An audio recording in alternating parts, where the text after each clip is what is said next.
Good morning, Australia. This is Chris Smith. It is Fabulous Friday, the 24th of July, 2026. G'day, g'day. Good to have your company. I'm broadcasting live from the studios of Radio 2SM. That's 1269 in Sydney, and through the Super Radio Network, which includes stations in New South Wales, Queensland and the Northern Territory. Thank you so much for joining us, and welcome to the Castle of Common Sense. To the top five and the latest news out of Washington, Australia is facing higher tariffs from the United States, with Donald Trump's administration increasing duties on Australian products to 12.5%. Now, the move is being justified by the US on the grounds of tackling forced labour, with Washington claiming Australia and 59 other countries are not doing enough to eliminate it from supply chains. Think China. It comes despite Australia arguing it already has a strong legal framework against modern slavery, and pointing out the two countries have a 20-year free trade agreement. The Albanese government made a submission, of course, to the US Trade Office, pushing back on the decision, saying Australia's approach may differ from America's, but still provides protections against forced labour. I think the Albanese government is right to argue that. A lot has been done to achieve that outcome. However, the US has decided to proceed with the higher tariffs anyway, saying the decision was based on public comments, testimony, advice from its own committee, and the direction of President Donald Trump. Now, the increase means Australian exporters will move from a 10% tariff rate to 12.5%. They'll also apply to dozens of other countries, including Canada, the UK and India. Defence Minister Richard Marles says Australia wants to see tensions in the Middle East de-escalate as concerns grow over oil prices and global energy supplies. We're back above the $100 level for a barrel of oil this morning. Mr Marles was asked about the impact of the escalating conflict between the US and Iran and the importance of keeping the Strait of Hormuz open, one of the most critical shipping routes for oil. Here he was on Sky. Well, we've been focused from the get-go on making sure that we have appropriate fuel supply in Australia, and the point to be made here is we've got more fuel in Australia today than we did the day before the war in respect of Iran started, and that is a real credit to what the government has been able to do in terms of securing that fuel supply. So our focus has been on that. I mean, we have been focused on issues around the price of fuel, but we are really focused on fuel supply, and obviously in respect to the Middle East itself, we do need to see the Strait of Hormuz be open. Freedom of navigation is critically important, and it is absolutely essential that Iran allows shipping to go through the Strait of Hormuz. But we do want to see a de-escalation here and a return to peace and stability. The Defence Minister also provided an update on the AUKUS submarine program following a $4.6 billion investment announced for South Australia's Osborne Shipyard as we prepare for the future construction of nuclear-powered submarines. Good to see, despite a national conference of the ALP, it's good to see that the government continues to fly the flag for AUKUS. Labor's internal battle over Israel and Gaza, though, is a completely different issue. It's threatening to overshadow the conference in Adelaide just months after the Bondi terror attack. Behind closed doors, Labor delegates, we read today, are debating whether to restore wording in the party's policy platform calling for Hamas to disarm. Why would you even have to debate that stuff? And they also are debating whether the Palestinian Authority should reform. Seriously? The move comes after criticism from the Israeli embassy, which accused Labor of removing key references around Hamas and Israel's security from its draft platform. Anything less than calling for Hamas to disarm and the Palestinian Authority to reform is a complete and utter cop-out and shows where the minds and philosophy of the cabinet is at in terms of Israel. So we have an update on the Origin Energy hacker as well. The hacker behind the major data breach claims the attack was motivated by the company's outsourcing of Australian jobs. Now, the person identifying themselves as Edison Walthour told The Australian they targeted Origin to highlight what they described as the risks of relying on underpaid offshore workers. The alleged hacker also claimed the employee credentials used to access Origin's billing system belonged to a worker who we read today has since been dismissed, so partly an inside job. Origin has declined to comment on those claims. The company has now confirmed, though, there was an unauthorised access to customer data. Gee, thanks, Scoop. Origin CEO Frank Calabria has apologised to customers, saying the company is contacting those affected, offering support and working with authorities to investigate the breach. In sport, Penrith has survived a scare from Parramatta, holding on to a 24-18 win, strengthening their grip on the top spot.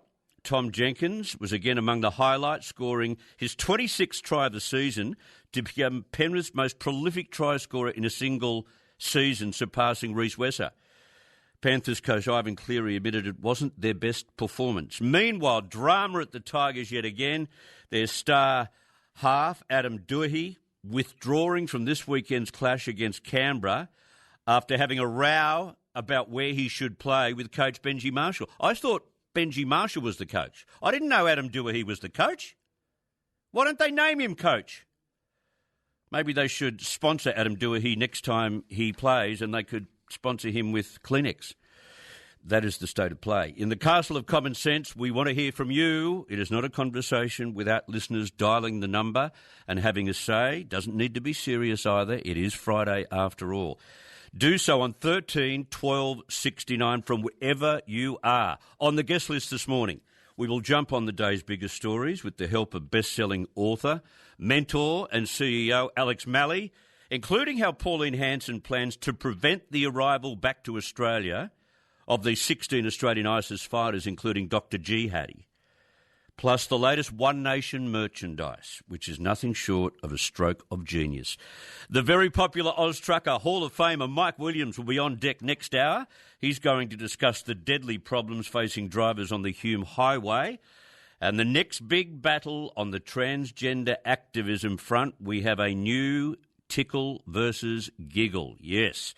You'll also hear from e-bike educator Abe McHale. And we'll talk sport with the captain coach, Graham Hughes, including Commonwealth Games action and the dummy spit at the Tigers. That and more on the program. We're full as a goog. 13 12 69 is the telephone number. This is Chris Smith on 2SM and the Super Radio Network.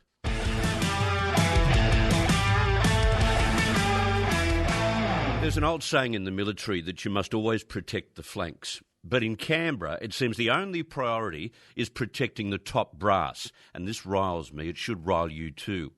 Right now, a major scandal is brewing within the Australian Defence Force, and it exposes a jaw-dropping double standard in how we mete out military justice.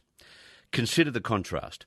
When the ADF wanted to investigate and pursue Victoria Cross recipient Ben Roberts-Smith, the floodgates of public scrutiny were wide open. His name, his face and his alleged misdeeds were splashed across every front page and broadcast across every network for years.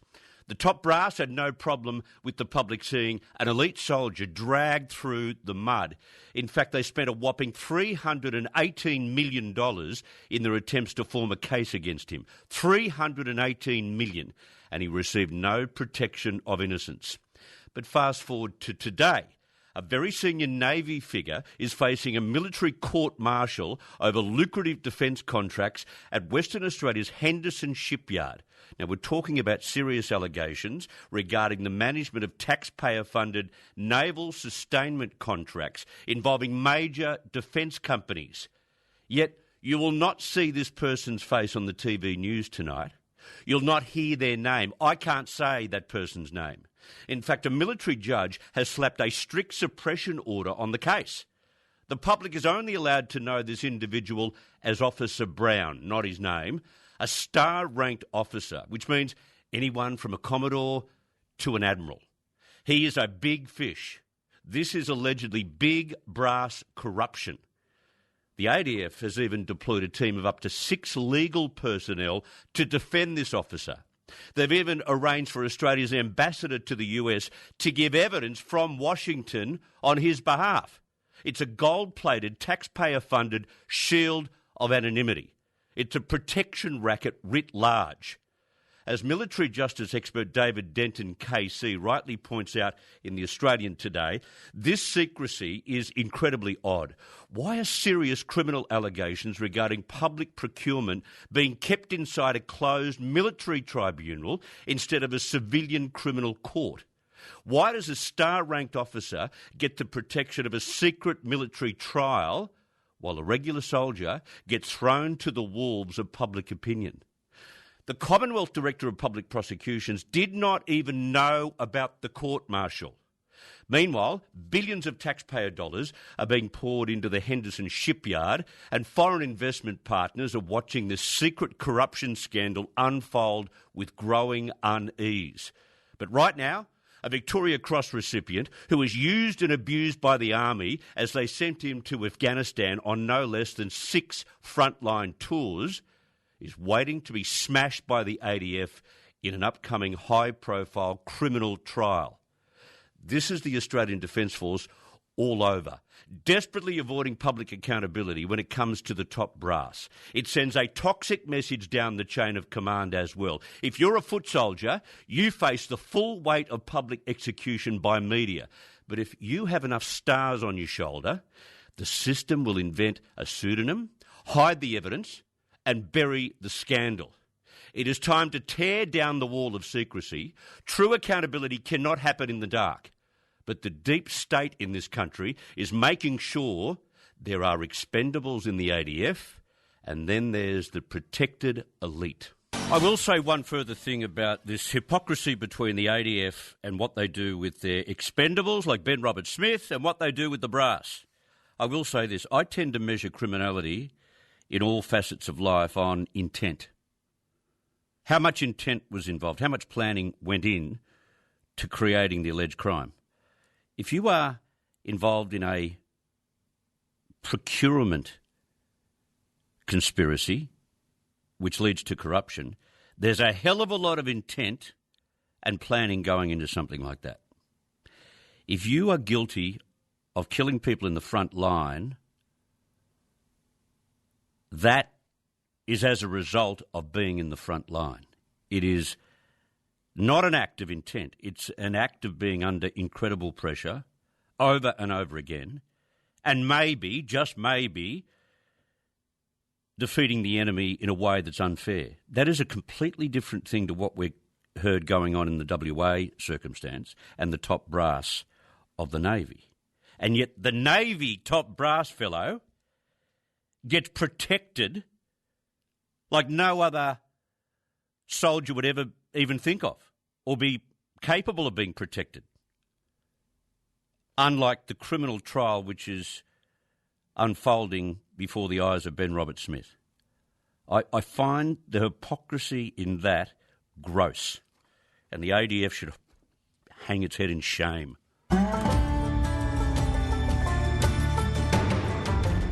Okay, let's go to callers. Plenty of time to take your calls today. We've moved a few things around to give you your say. Alex wants to kick us off with news of tariffs moving from 10% to 12.5% for Australia thanks to Donald Trump. Go ahead, Alex. Good morning. How are you? Good, thank you.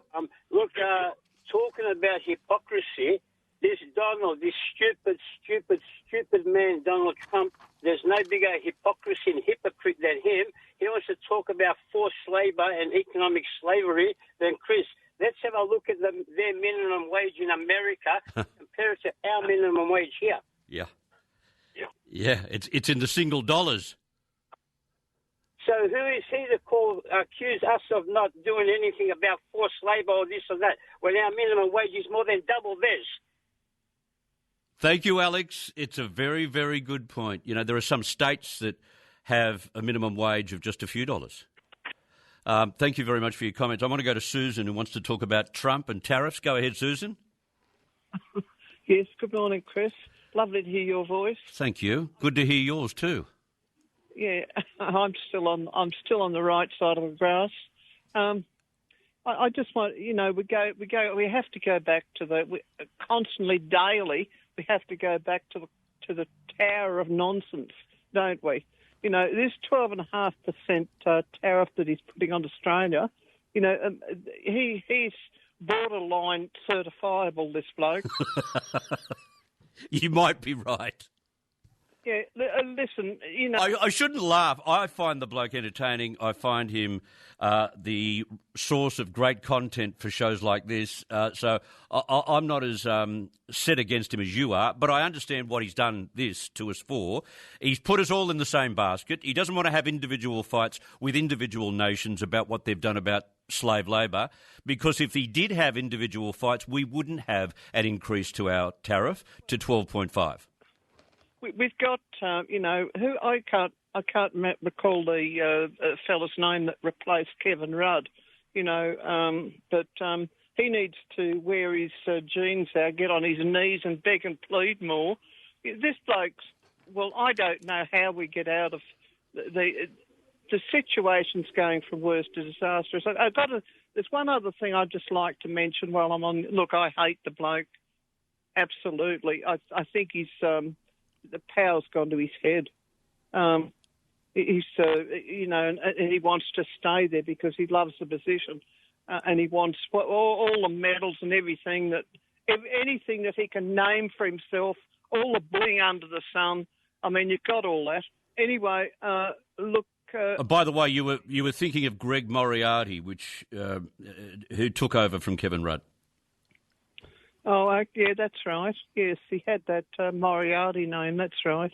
I wanted to say just one other thing. I'm very disappointed that we haven't got overnight talkback anymore. So from the Australian people's opinion overnight, we love listening to you, but we love listening to you on the talkback overnight, and we've lost that. Watch that space, Susan. Things are about to change, I'm sure. Please. Okay, thank you very much for your call. Appreciate that. I want to talk to Matt. He wants to talk about domestic violence. Go ahead, Matt. It wasn't. I was just yesterday. That was a great day conversation yesterday.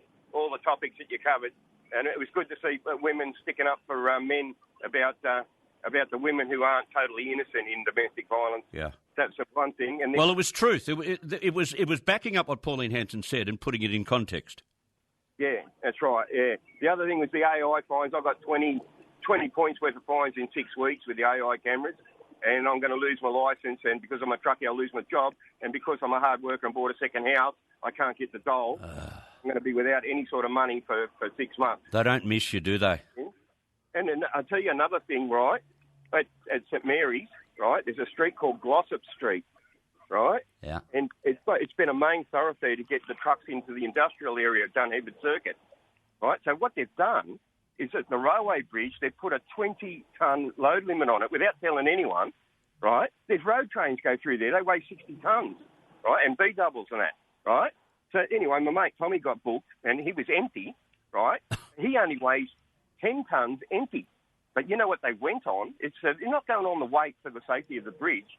They just want that size truck off the road. Yeah. But they went on the gross vehicle mass, the GVM sticker on the side of the truck. It showed 22.5 tonne. So that means it could be loaded, it could be over the limit. But at that point when it was empty, it was only 10 tonne. But you see, the bureaucrats, I'm thinking of the people, they don't see the necessity of keeping the wheels of commerce turning, Matt. Yeah, I know. And these people, they just got too much power. Yeah. I really reckon we need another Razorback. We really need the truckies, right, to band together and say, let's just stop for 2 weeks. Yeah. Hey, Matt, can you send me details of that? Because I think that's a question that needs to be asked of the Transport or Roads Minister. Yeah. Well, can you do that? I'll put you back through to Justin. He'll give you an email address to send some details to me through, all right? Okay. Good on you. Stay right there. We'll put you through to Justin. Marie, go ahead. Hi, Marie. Now, let's come back to Marie. Kerry wants to talk about Donald Trump too. Go ahead, Kerry. Good morning and welcome back, Chris. First time I'm talking to you after you came back. Thank you. Good to hear your voice. Anyway, I thought we were a number one ally of the United States, and now Mr. Trump is hitting us again with higher tariffs. And I don't think this is right, is it? Well, I wouldn't have thought so. I don't think we should be accused, especially ourselves in Canada. You know, what the UK, to a lesser degree, but Canada and Australia have done in unison to prevent slave labour is phenomenal. And not just the Labor Party, not just the Liberal Party and the Coalition, both parties have tried to achieve this. And, you know, he doesn't want to have an argument individually. He's thrown us all into the same basket, so we're all being blamed. But if he did do proper due diligence in what this country has achieved in terms of turning its back on slave labour, both slave labour being used on our continent and elsewhere, we wouldn't be having the additional 2.5% tariff. I'd like to say another thing quickly. I heard Peter Malinauskas, the Premier of South Australia, say something about one nation, saying if they cannot govern themselves, their dog, how they can govern the country, referring to Barnaby. Yeah. Trying to make something of meaning out of telling a dog to shut up and stop barking. Like, seriously? But if this is the best Peter Malinauskas can say for one nation, I'm going to give him a standing ovation.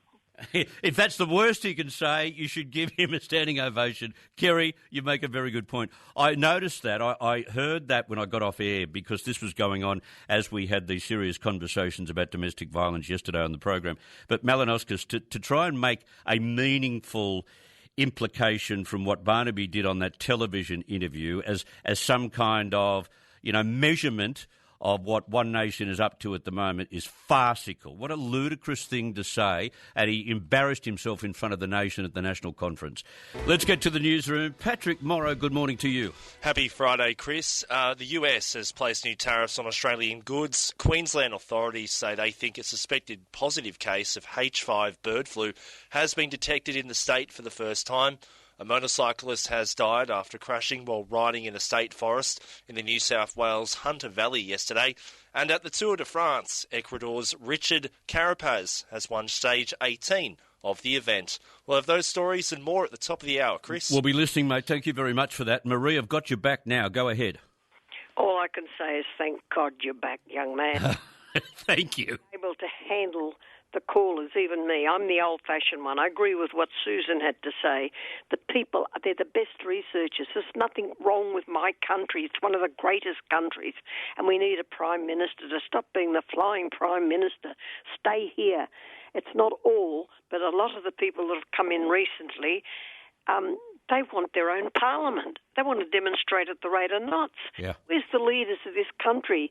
You're the one that's allowing us to talk about the things that matter. You said it's Friday. We've got to be happy. Well, I'm very happy to know that you're back. You've got a backbone and you're standing up for the people in this country and some of the people that ring you. They should be in Parliament.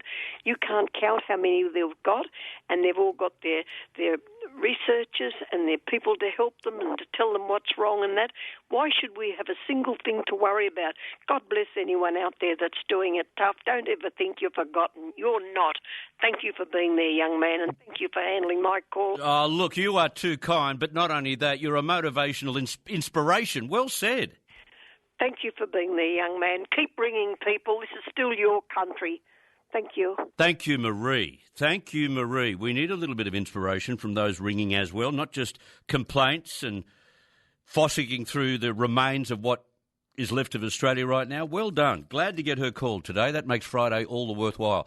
It's 23 minutes to 10 on the east coast of Australia. The one and only Alex Malley has walked into the studio, not unannounced. Not unannounced. But not necessarily scheduled. We usually talk to you late on Friday with your heroes and villains, but given the nature of news circulating at the moment, I thought you might be a good one to talk to at the start of the program to flesh out some of the big stories.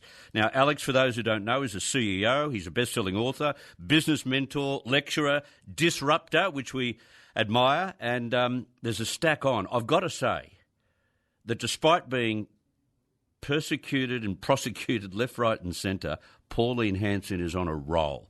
Despite being pilloried by the Liberal Party, they don't want to use her for preference deals. They don't want to bar of her. Andrew Hastie, by the sound of it, wants to put her up on a cross. She has now written to Liberal leader Angus Taylor to request that they join forces, not in preference deals, but on the floor of Parliament, to ensure that these Australian ISIS fighters now being held in Iraq do not ever get to return to Australia. Politically, mate, I see that she has boxed Angus Taylor on this issue perfectly. I call it snooker. So this force of nature has never waned from her position on all of these issues. And here she is listening to Angus this week going off about One Nation. And the timing of this is the classic game of snooker.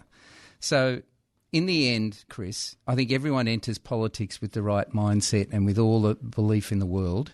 And then they get caught up with negotiating, they get caught up with compromising. And here's a chance for Angus to tell us what he really thinks about the ISIS soldiers. Yeah. Right? Where are you, Angus? Angus Taylor. Has anyone seen Angus Taylor? Because he can't easily do what he's done 3 days ago and said, there will be no preference deals with One Nation. That's easy. Yeah. This is not so easy. No. And like the timing of this is brilliant. But in the end, if Angus is concerned about this issue, then rise above the issue you may have with One Nation and say, on this matter, there is some agreement that we need to protect Australia.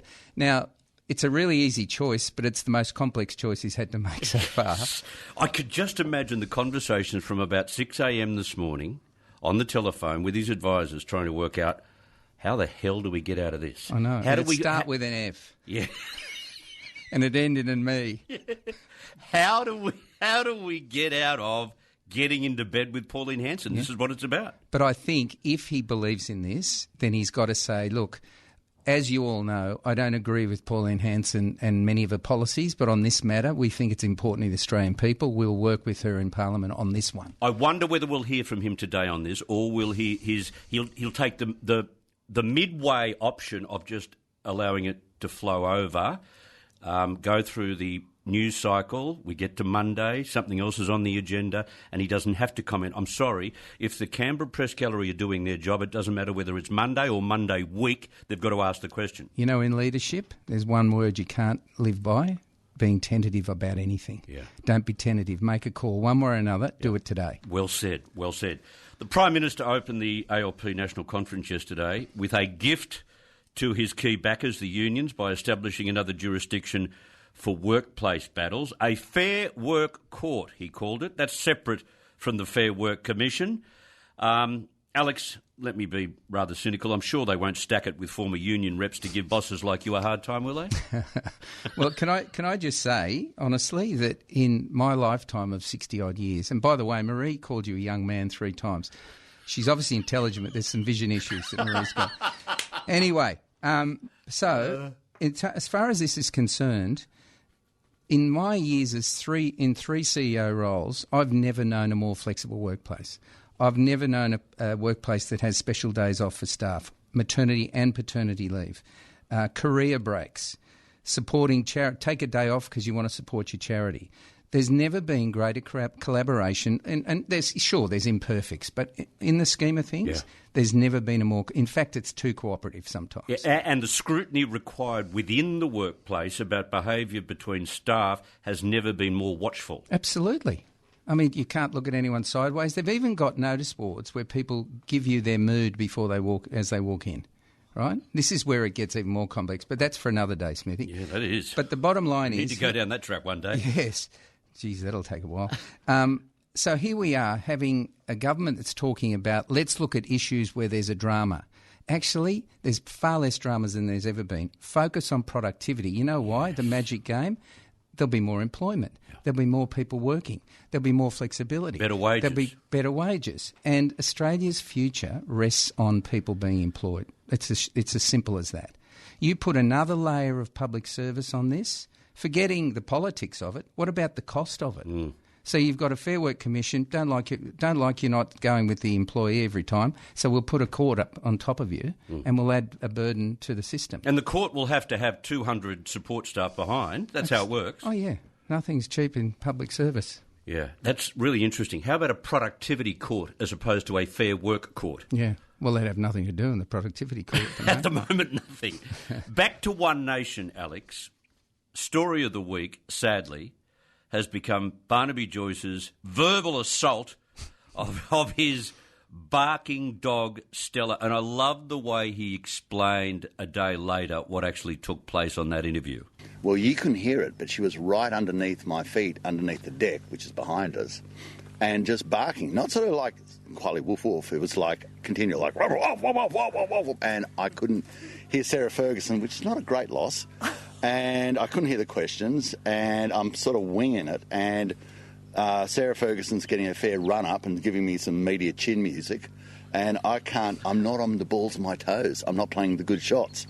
So I'm getting a little bit angry, then I'm getting really angry. He does good dog, doesn't he? He does. One of the best dogs I've ever heard. Now, you've got to give it to advisor and now political marketing guru James Ashby. His Fire the Liar billboards were clever enough, but he's outdone himself today because One Nation is now selling Barnaby's dog leads. How good is this? And brand, I mean, you know I'm a frustrated brand man from the start. Yeah. Branding's about timing. It's about adding humour to things. And, you know, what was that thing? Not Happy Jan? Yeah. That's lived forever. Ever. Right? And so Fire the Liar and now the dog lead is brilliant. But I'll tell you what's even more scary about this story is that he's having to apologise for shouting at a dog. So how many parents in the world are apologising publicly for shouting at a child? Kids? I mean, how far have we gone here? The guy's a farmer. Yeah. Dogs aren't pets. No. They're workers. Working dogs. And then They're productive, dare I say. Correct. And Malinowskis is up there at the National Conference yesterday trying to equate the way Barnaby spoke to his dog with the status of One Nation. Yeah, look, I tell you what. I mean, he's Greek, so I'll give him some points, but he makes no sense on that. Ah, that's funny. Now, usually you're in talking about villains and heroes of the week. We can't let you go without coming up with at least one villain for the week. Have you got one? Gee, they make it easy for me sometimes. The Werribee Mercy Hospital. You know Werribee's surrounded by poo. Did you know that? Poo? Poo, as in faeces. That's where Werribee started. Oh, the Literally. Sewage farm. Exactly. Right, in Victoria. And all the poor people bought land there and now they're billionaires. Right. It's a true story. Anyway, the Werribee Mercy Hospital decided to tell Michelle Buckley's family that she died. The only challenge with the issue was that she actually was alive. Ruth.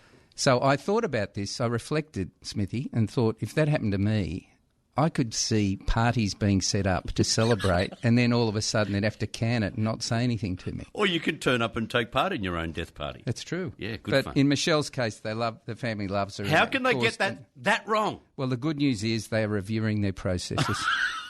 Yes. Do you think they had a media person help them on that one? Dear, oh dear. How tragic. All right, hero of the week. It's actually a group of brave teenagers. It is, and my son-in-law, who's a fan of yours, suggested this one. These are the Wanji teenagers, that's Central Coast somewhere, who saved an 88-year-old man from a house fire, and when they interviewed these boys, do you know what they said? We heard this old dude shouting, this old dude screaming. I thought, how good's that?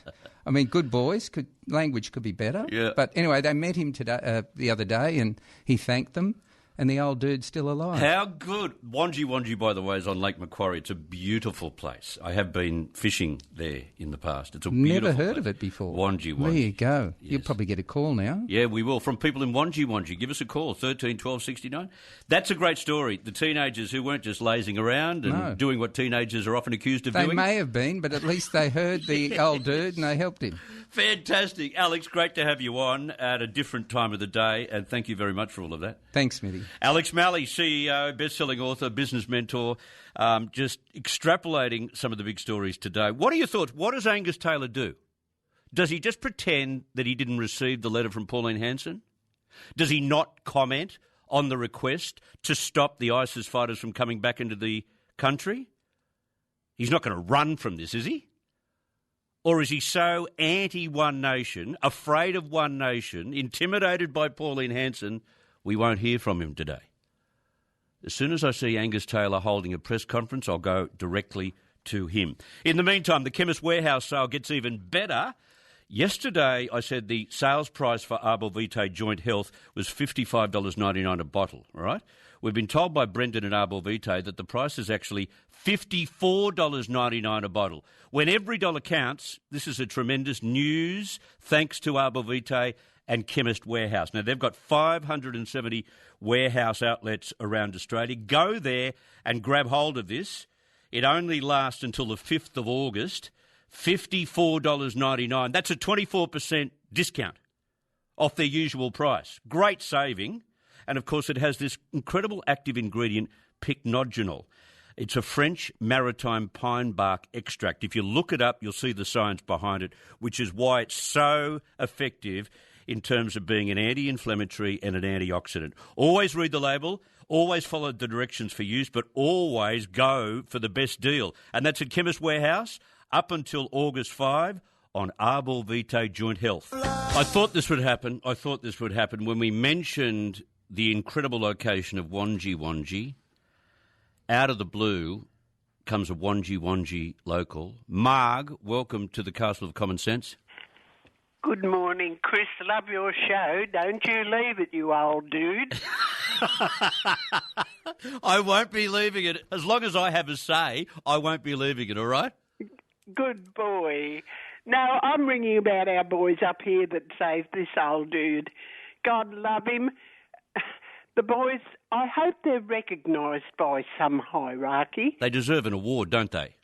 They really do. They're good. You only hear the bad boys. Yeah. You hear about the good boys. Yeah, and isn't it good? Just explain to our audience how fabulous Wonji is. As someone, I've stayed there twice. I stayed there for a fishing venture, and then much earlier I took my kids there for a weekend away. It is a beautiful, secluded location on Lake Macquarie, isn't it? But Lake Macquarie is a beautiful lake. We have had I'm 92. Yep. And over the years, we've had a lot of problems with the channel, getting in and out of the channel. Yep. We used to get, I can remember 60-odd boats over Christmas for a holiday coming from Sydney and all over, and we've had trouble. But the lake is a beautiful lake. And Wonji Bay is a bay. Yeah. I'm just looking at it now. Oh, can you see it from your own home, your windows? Yep. Oh. It's just like a sheet of glass. It is beautiful. What an inspiration. Can I just tell you, there was a song written about Wonji? Did you know? No. There's a song written about Wonji. Have a listen to this, Marg. Marg, that was a song put together by Josh Setterfield, who is a country rock artist. It's called Hometown, and it was written about Wonji. Oh, really? No, I didn't know that. No, I didn't know that. That is how good Wonji is, Marg. It's a beautiful place, and I do hope some hierarchy's listening. Greg Piper, I might give him a ring this morning. Thank you, Marg, for ringing from Wonji. I'll get to the open line board in a couple of moments. Don't go anywhere. Plenty of people want to have their say. But when a billionaire turns up for dinner at the Prime Minister's house, you'd expect some serious questions have already been asked. Questions are being raised over whether enough checks were done before Anthony Albanese welcomed businessman Philip Lee into his Sydney home, amid revelations about an ATO investigation into his financial affairs and links to political fundraising. Now, the tax office has raised concerns about hundreds of millions of dollars in transactions involving Philip Lee, who was listed on the AFR Rich List with an estimated fortune of $1.66 billion. ATO documents allege he understated his taxable income by around $262 million. Oh, probably just an error. There's only $262 million out. That was taken between 2012 and 2016 and questioned the source of millions of dollars transferred through family and associate accounts. The tax office alleges some of those arrangements were designed to conceal the true source of funds, describing them as sham arrangements. Now, Philip Lee denies wrongdoing. The allegations have not been tested in court, and he reached a settlement with the ATO, which included paying back part of his tax liability. The ATO like to do that, you see, because otherwise it costs more to go to court than it does for the loss that they accrue. But the controversy now moves beyond Philip Lee's financial affairs and onto the Prime Minister.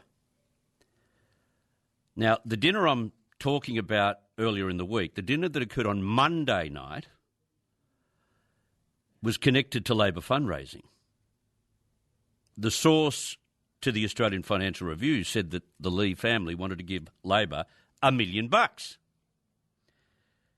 why did the Prime Minister even turn up, considering what his office must have known about the dealings and the misrepresentation of income earned within the family and the work done by the ATO to try and get to the bottom of the $262 million error?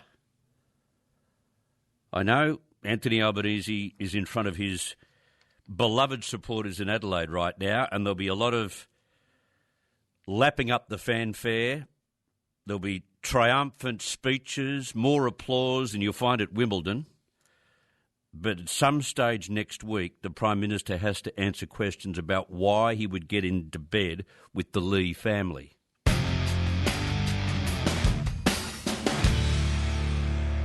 David in Ballina, go right ahead. Yeah, Chris, how you going? Very well, thank you. Couldn't be better. Righto, mate. I got just a couple of things for you. The problem in this country, when all the immigrants come in, they allowed them to build their own synagogues, own mosques, own schools. We had enough religion in this country. We had enough schools in this country. We created our own problem. Now, the second thing is... Hang on, before you get on to the second thing, why would you not allow a group of people who have a different religion to glorify their maker, follow their religion in a church of worship that suits their religion? Well, if they wanted to come, if we went to their country, can we build a school over there? Maybe not in certain Middle Eastern countries, but certainly if we went to Israel, we could commemorate our Christianity and our Catholicism in churches. There are churches that do that. Do you think if we hadn't had a heap of synagogues and a heap of mosques and a heap of Jewish schools and Islamic schools, would we be in the problem we're in now? Well, I think we're in the problem we're in now because we invited people to this country that don't like us. Well, if they don't like us, and then we bend over backwards to let them bring their culture in. Well, we shouldn't. If they don't like us, we shouldn't. But that doesn't mean that just because they have a place of worship, it causes problems for the country. Well, if you get a lot of people in one area and you start preaching to them from a young age, what do you create? Yeah, I got to disagree with you. I think where the problem is, and the origin of the problem comes from allowing people into the country that actually hate the West. Now, whether that is religiously motivated or whether that is culturally motivated, it is a fact, and this is the cause of so many problems in this country right now. But anyway, go on to number two, David. Number two, out to your listeners out there, we've got a problem in this country, and we've just had a World Cup, right? Soccer World Cup. To all your listeners out there, there's two positions left on this World Cup side for Australia to win the World Cup. And your listeners can pick the last two positions. So when they pick these positions, they want the best player on their side. They want the person that's going to give them 110% effort. And when things get tough, they're going to keep going to try and help that team win.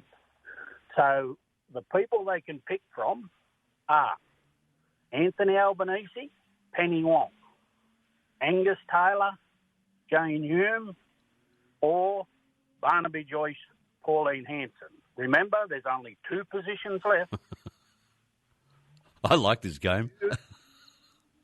You've got two positions to fill to win the biggest game of your life, and you've got to pick them. What would you pick? Well, I'd be picking the one that told the dog to keep quiet. Who would you pick? I don't know yet. I don't know. I've still got some doubts about whether One Nation, if it was ever to form government, whether it could handle itself in government, because I know behind the scenes that as a party it often struggles with governance and administration and keeping people in the party. So I've still got doubts about that. But there's a long time to go, and I'm sucking it and seeing it, David, like most of us. You've only got two positions to fill in a game, though. Right? Just two people that you think would fight to win the game. Mm.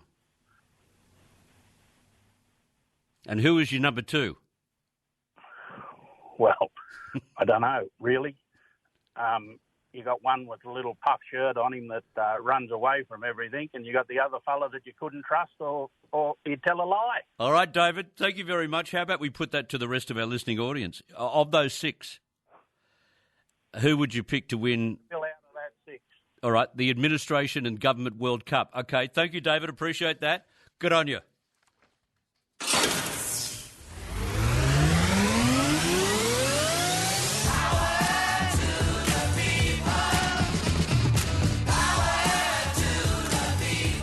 Let's get to our power report for this 24th of July 2026.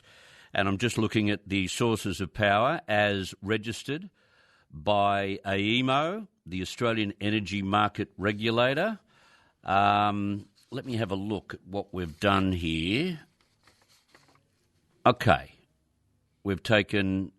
Is this 7:45? I just want to question that. Jacinda, can you tell me whether this is 7:45? What time did we take this from the AEMO draw card? Anyway, I'll just give people an understanding prior to 9 o'clock this time is. I'll just get the absolute time in a second. But batteries were supplying 3% of our power. Gas was supplying us with 3%. Hydro, 9%, all single digits. Solar, though, it must have been a later part of the morning because 19% was coming from solar. Wind was giving us 14%, and coal was giving us 54% from coal once again, but it looks to be a latter part of the morning. I'll get the exact time for you in a second. But Australia is racing to become an AI powerhouse, right? But the question is, how do we power the future without falling further behind on climate targets? By the way, that time was 8:30 this morning. I thought it must have been because of the amount of solar contributed to electricity sources, 19%. But a warning from New South Wales independent climate watchdog says the following.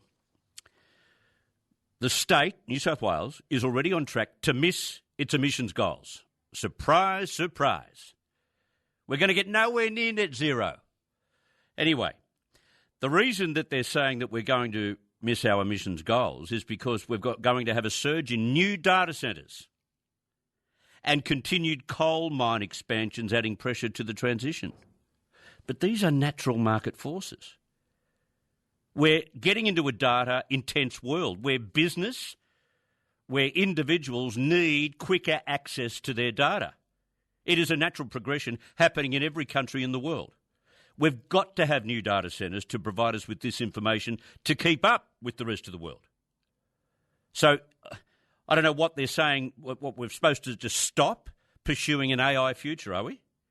And what we're supposed to stop expanding coal mines. We're expanding coal mines is because it still supplies us with the majority amount of power that we need at peak times like in the morning, as I keep telling people every single day.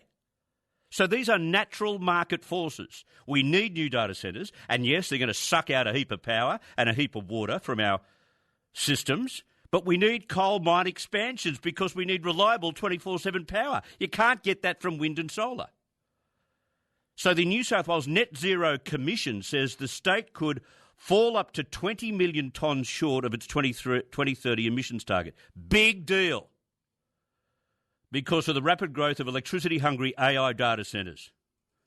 The Commission says those projects need stronger oversight, including requiring data centres to fund new renewable energy. Fantastic. So these 24/7 AI data centres are going to rely on the sun at 3 o'clock in the morning, and they're going to rely on the wind that often doesn't blow to keep going 24/7, are they?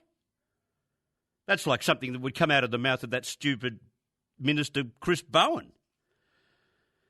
The Australian Energy Market Operator, AEMO, is calling for new rules around large A1 data centres, saying the current system was designed before these massive power users existed.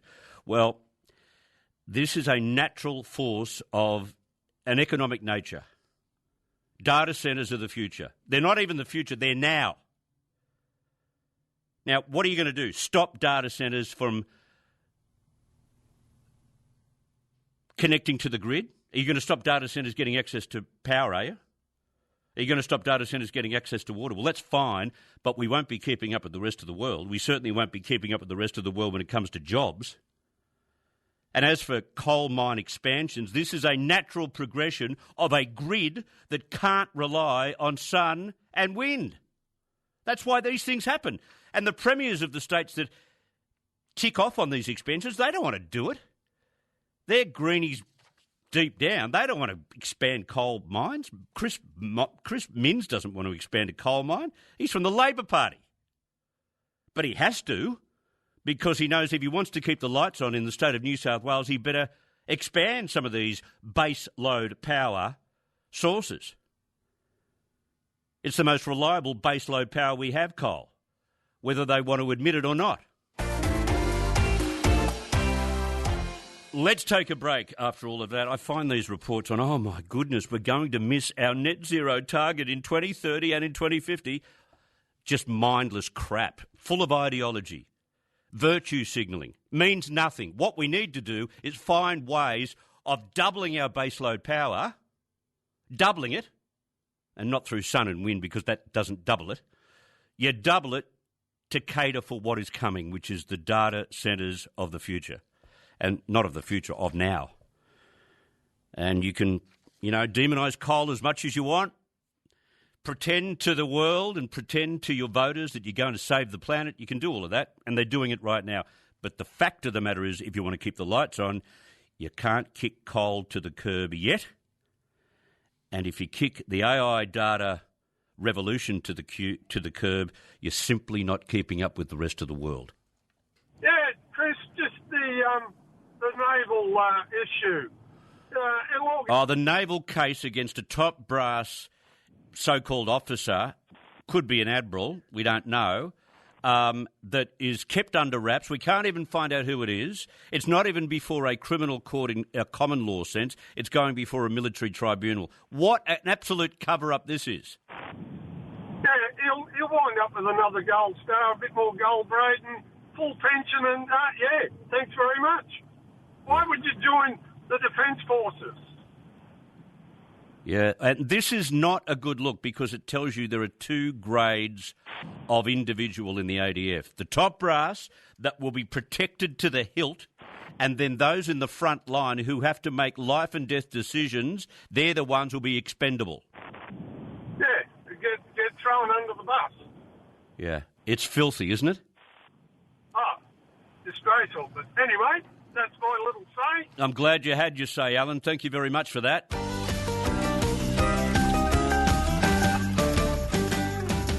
He's host of the On The Road podcast. He's a trucking industry Hall of Famer. The very popular Mike Williams, the Oz Trucker, is joining me right now. G'day, mate. Got a copy out there, buddy? Yeah, good copy. Are you back in the truck at the moment this week? No, mate. I've been for a bit of a drive. I went down to Melbourne earlier. I'm home at the moment. Right, okay. The Hume Highway southwest of Sydney heading to Melbourne. Am I wrong in saying, and I've been away, there's been an unacceptable spate of serious truck crashes on that stretch this month? Mate, there has been an unacceptable spate of crashes on that track for quite some time. The two issues that have really been terrible while you've been away was the crash at the Windmills rest area where 6 trucks were burnt to the ground in a rest area that I really don't think should. It's back open now. It shouldn't be open at all. It's one of the most dangerous rest areas in the country, I think. And the other one was a beach triple, they've called a road train, but it's a road train by any other name, ran up the back of a broken down truck and the driver there unfortunately lost his life. Wow. We don't know why that happened yet, or at least we haven't been told publicly. Word is that the weather conditions may have had something to do with it. Word is that the driver may have been distracted. Obviously, it all happened far too quick for the man to do anything, and no one goes to work to have that happen to him. So these things have happened over the last couple of years, and we put these bigger combinations on the road, and we've had a lot of problems since we've done that. Tell me about this rest area at Larada, right? Larada, yeah. where those Lerida, right?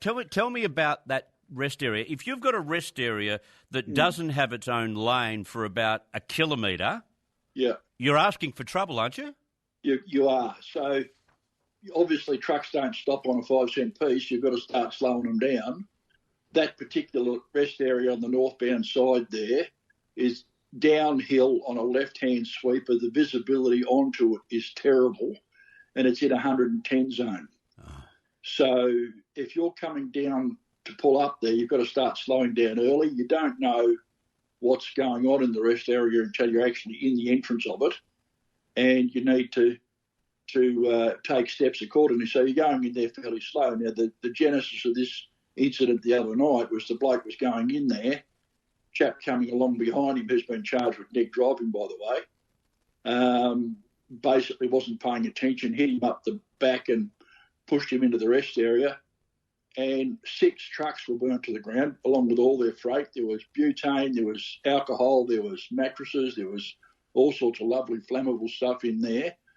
Thankfully, everyone got out of it with their hair on, but there are guys in there taking their mandated fatigue break, and you're not safe in a rest area, and it's all because of the entrance and the access. I would never go into that rest area personally, wouldn't use it because you can't see. And so you would also not be in the left lane as you approach that rest area either, would you? No, I always went down there in the B-double with the tanker, always went down there in the right-hand lane because you never knew what was going to come out of there. Yeah. And there's no time. So if you've got someone, you're coming down there at 100 kilometres an hour, it's a downhill stretch, you can get fairly motivated down there if you want to in a truck. Yeah. And, cause someone's pulling out because they can't see, and you've got nowhere to go. Yeah. It's a disaster. So the fix is simple. The bureaucrats in Macquarie Street or wherever they might be in Sydney, the bureaucrats who could change this in a heartbeat and easily, couldn't they? They could. The thing that I don't understand, and if you listen to anyone in the industry that knows anything about this, particularly guys like Rod Hannafy and those sort of people, that we've made submissions to the Senate about this. I've actually spoken in a senatorial committee about this. Right. There are standards for rest areas, but they don't seem to be applied. Uh-huh. We've just opened a brand new rest area up in Queensland near Gympie, which has got a 90-degree turn into it. What's going to go wrong there? Gee, I don't know. So whose fault's that? Is that federal or Queensland state? Well, it's federal and state, because some of these roads are under federal control, some are under state control. Right. The funding comes from both places for these projects. The fact is that you can design a rest area and make it appropriate for all sorts of vehicles, and you could use that as a cookie cutter and say, we just need this much space, this is what we need to do, bang, and just stamp it on there like you would a red stamp off a stamp pad, And it's so easy to do. But no one's common sense, as usual, has gone out the window, mate. Mm. Yeah, these are serious issues, and they've got the tragedies to learn from, but I wonder whether they'll, learn from them as they should. It's happened before, mate. In October last year, down near Wangaratta in Glenrowan, a B-double left the freeway, went through into the rest area, caught fire, some drivers died. It's not. They say that these things don't happen. Well, they do. Yeah. Yeah. We live in this fantasy world where it hasn't happened here yet. Well, give it time. It will. That's all I can say about that, really. Before we let you go, everyone has been following the case of Tickle versus Giggle in our courts. I've had Sally Grover on this program many times. It's a case which has exposed how ridiculous our laws are in terms of defining what a woman is. Yeah. Well, case number 2 has emerged on the Gold Coast, Michael, after a transgender woman, biological man, tried to take part in a woman's pole dancing club. And now there's a claim lodged by the transgender woman, biological man, for tens of thousands of dollars. It's on again. Yeah, 30 grand he wants for putting his leotard that bulges in all the wrong places up against a pole. I mean, I don't know, mate. What do you say? Why is it that we have to... You can be whatever you want to be, right? I don't care what you are, and the majority of people don't care what you are, what you do, what you believe or anything. but why do the rest of society have to indulge in the same fantasy? The problem we've got here is that this woman that's running this show up there, the studio, has been doing this for like 9 years. No problem. They have a free trial for people to come in. This transgender person's come in for the free trial. They've said, we don't really want to have a transgender, we don't want to have it, which is a female-only space. Yeah. I had a quick Google, and I'm there sure are you did. 5 other places, like next door, that this person could go to. So to me, this is not about rights. This is about a paycheck, and it's about making a statement. This is transgender activism, Mike. That's what it is. The only thing that's standing up straight and being a pole here is just not the poles in the studio, mate, I tell you. Some people, they make me just question the reality and the common sense. I mean, thanks very much, Miss Gillard, for your contribution to our country. Oh, Thank you. Didn't she leave us with a basket case law? She did. And it's a law that needs to be changed. And I know that Sally Grover is in Adelaide this weekend, and she'll be joining with some other Adelaideans to protest outside the National Conference of the Labor Party to make a point about how much Julia Gillard stuffed this up. Well, it's not a pretty picture, mate. We're suffering all sorts of problems now because of what happened there. You know, the worst part about it, though, is it could be reversed with just a flick of the pen. Yeah. But the Prime Minister calls it a culture war. A culture war. Yeah. He made me laugh anyway this week. How? Well, the elevator changed position on him. Yeah, did you see that? It's a wonder he didn't go crashing down the bottom. Oh, no. Oh, dear. You shouldn't. Mate, I'll tell you what, there's just so much been happening while you've been away. I hope you had a good trip. I really missed out on that, I think. Yeah, you did. It was a fabulous trip. It really was. It was bloody hot, but it was a fabulous trip. All right, mate, I've got to run. Thanks very much for your time. Take care, bye. Good on you. There you go. He just dropped out on us, but that's Mike Williams, Oz Trucker, Trucking Industry Hall of Famer. He makes a good point about the Hume Highway. And, you know, these rest areas in Queensland built on these right-hand bends. Come on. It's a tragedy waiting to happen. Now, Norwegian Cruise Line's balcony flash sale is on now. We've been telling you about this all through the week. You can book a balcony, stateroom or above and enjoy free at sea half price. For just $28 per person per day, enjoy NCL's ultimate upgrade package, which includes premium beverages. You're all covered. You don't need to pay for anything. Just swipe your ticket and off you go. Specialty dining, excursion credits, and also Wi-Fi. Choose from select sailings across Europe, Australia, South Pacific, Asia and beyond. The destinations are unlimited, all up to 50% off. What a deal. Don't wait. The offer ends July 30. Don't wait. Do something about it now by going to the website NCL. Go to Norwegian Cruise Line, ncl.com. Contact your travel agent. If you've got a travel agent, do that. Talk to them about the destinations you'd like to go to and take advantage of the balcony flash sale. Tell them about the balcony flash sale. They might not know. Norwegian Cruise Line. It's different out here. To the newsroom, Patrick, what's happening? Thanks, Chris. Adelaide shipyards are set for further investment to support the arrival of the AUKUS nuclear submarines. The federal government is being urged to support affected communities in and around the Great Western Highway, and around 12,000 people have been evacuated from southwest of France as wildfires spread across the country. And in sport, Collingwood's Braden Maynard has been sent for scans on his knee after suffering an injury in last night's win over Adelaide. We'll have those stories and more at the top of the hour, Chris. Good on you. Thank you for that, Patrick. Jeff has sent me a text message. Put what Mike Williams was just talking about on the long list of reasons why we should get rid of state governments and just have federal and large local government. It's a joke. Yeah, good point. It's in reference to the Hume Highway, a very good point. Graham, in beautiful Forbes. Go ahead, Graham. Hello, Chris. How are you? Doing very well. How are the Forbes Magpies doing this season? They're doing very well. They're sitting at the top of the table. They share with one of the Orange teams. How good? Good season then, huh? Yeah, no, they're having a good season. They've beaten Parks.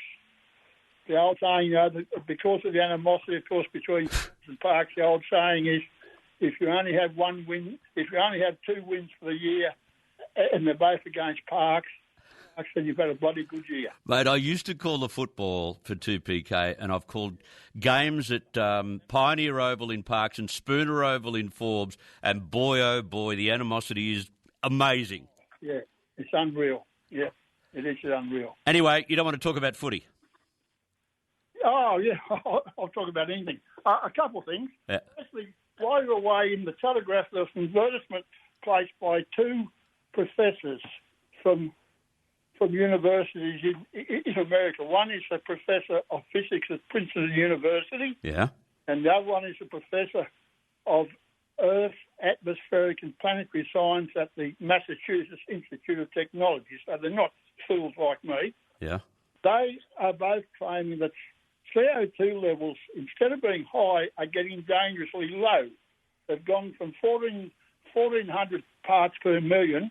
They're down now sitting about 422 parts per million, Yeah. which is only just above where plants die. Can I just say to you, Graham, this is interesting. I'm so glad you raised this because next week on the program, you are going to hear an interview from a scientist and historian from London who is concerned about exactly the same thing. Now, there's a third-page advertisement in the Telegraph, I think, of Tuesday of last week. Right. And it shocked me. The CO2 levels have been much higher. Much, much higher. It's an essential plant nutrient. Yeah. Of course it is. It's plant food. That's realise it. It's a plant food. Plants don't grow without it. Yeah, and this particular professor, and I'll reveal everything next week on the program, is not only an unbelievable interview, but he goes into the details of what we have gained because of the marginally small increase in heat and temperature in the last 15 years. And he talks about how beneficial it's been to places that have been semi-arid for centuries. So what it virtually means is that with this, getting rid of CO2 emissions from fossil fuels is putting much more weight on Mother Nature to provide us with carbon. Yeah. And the other thing is quite quickly... But hang on, before you leave that, people need to understand too. You ask the question to most people when you talk about CO2. You ask them, how much CO2 is there in the air? And people sort of say, 50%. They make it up, right? The CO2 is made up of less than 1% of what's in the air, gases in the air. It's 0.04. And you know, of that 0.04, man contributes 11% of 0.04. Oh, that's exactly right. I've read that figure somewhere, yes.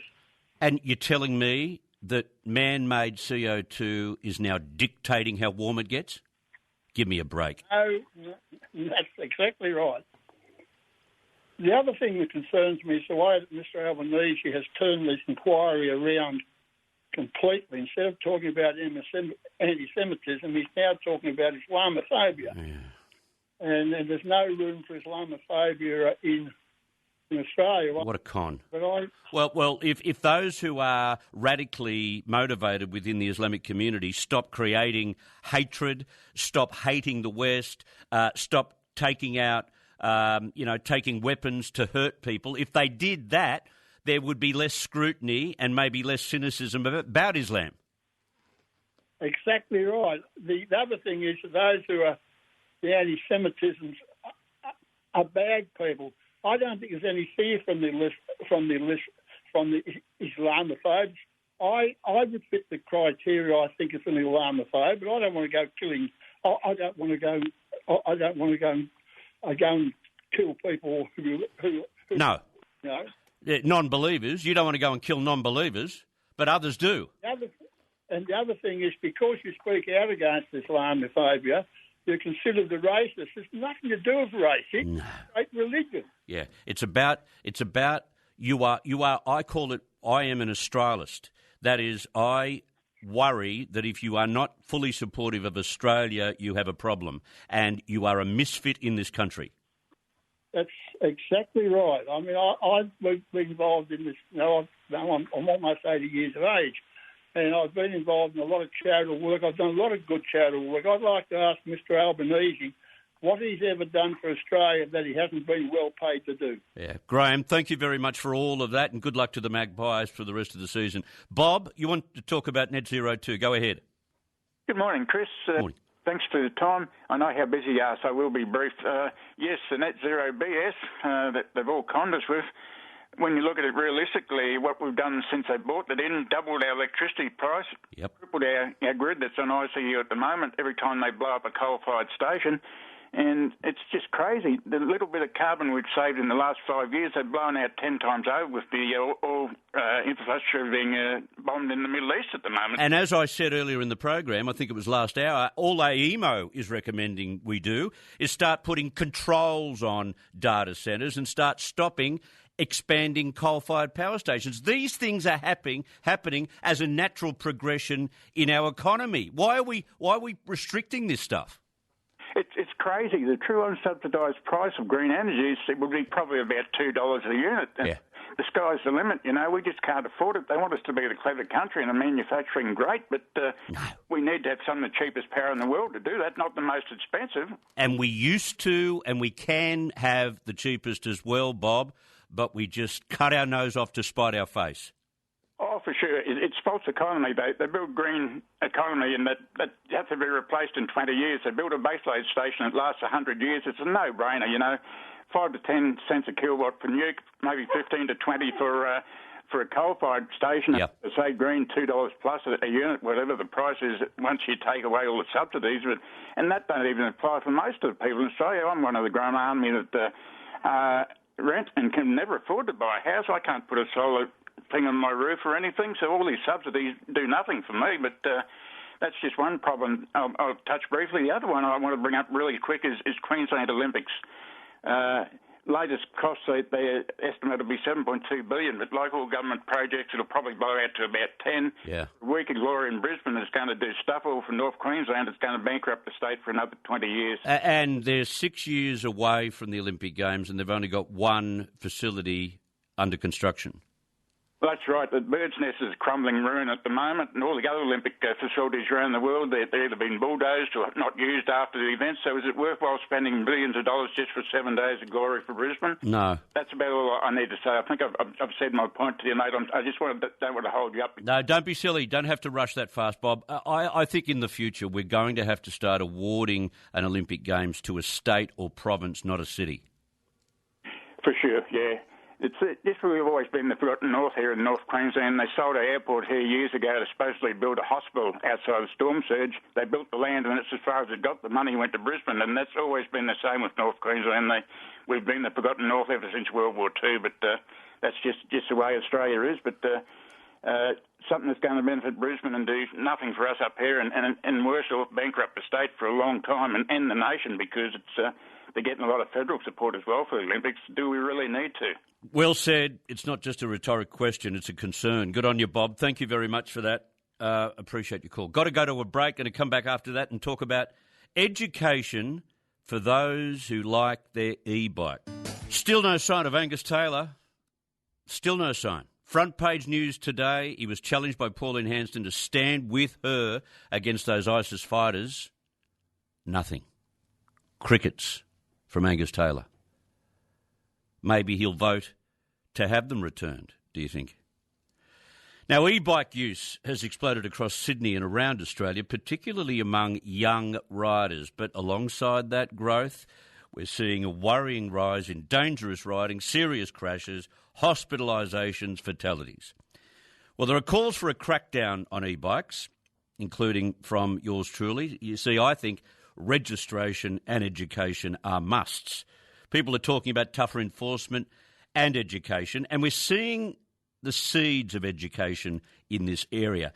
And there's a mob called Flight Risk, and it's put together by a fellow by the name of Abe McHale. He's the founder of Flight Risk, and they're doing plenty to educate those who enjoy riding their e-bikes. He's on the line right now. Abe, welcome to the Super Radio Network. Thank you very much, Chris. Thanks for having me. Gee, I tell you what, this is a dangerous thing to do, jumping on an e-bike. You just have to talk to those in ED departments around our hospitals, and they are being inundated with serious injuries. Yeah, absolutely. It's quite concerning with the amount of injuries that are coming through at the moment. And I get the feeling from seeing those who drive e-bikes, there is no awareness or education about what they should be wearing when they're travelling at that kind of speed on that kind of bike. Absolutely. But, I think to help with these injuries, I think we need to do education. And that's one of the reasons why we entered the market. So with our bikes, every single bike comes standard with blinkers front and back, where most bikes don't even have indicators on the bike. So that allows people to know if you're turning left or right. Also, it's a way to communicate without putting your hand out on such a heavy bike. And then we've also done a lot of other little things, like electric horn is standard on our bikes, where most bikes don't even have an electric horn. Great idea. Sorry. Great idea. Yeah, absolutely. We entered the market because we saw a gap, not only in the safety components where UL certified batteries and chargers. A couple of years ago, we saw houses catching on fire and so on.